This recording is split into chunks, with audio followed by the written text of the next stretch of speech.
خب الان اومدیم اینجا رو جمع بکنم، سر و سامونش بدیم.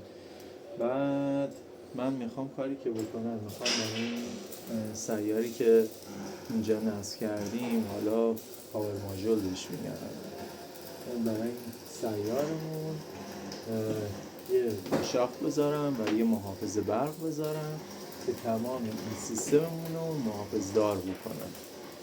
البته یه محافظ کلی هم داره، ولی خب مشتریمون خودش اصرار داشت که حتما چون تجهیزات گرونی داره حتما یه چیز بهتری باشه.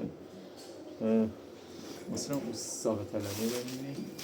یه نکته‌ای که میخوام بهتون بگم خیلی مهمه، هیچ وقت اینو یادتون نره.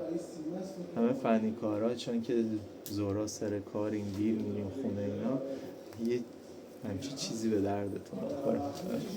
خب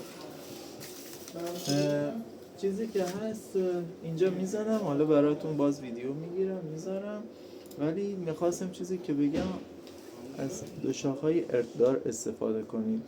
حتما اون دو شاخ و پیریزی که استفاده میکنید ارت داشته باشه. این الان مثلا ارت داره میبینید، ارت هم داره. ارت خیلی خوبه، خصوصا برای تجهیز مثل DVR و NVR. خیلی از نوسانات رو جلوشون رو میگیره، باعث میشه که اون عمر مفید دستگاهتون خیلی بالاتر بره. حتی حالا اینا یه سریاشون خب مثلا پیچ ارت هم دارن، الان پیچ ارتینگ هم داره. حالا پیچ ارتینگ این هم برقرارش میکنم و تو ویدیو نشونتون میدم قطعا.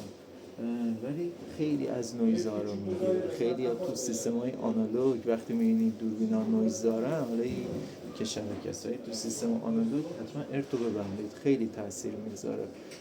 اگه تجربهشو ندارید ازش استفاده کنید، متوجه میشید چی میگم.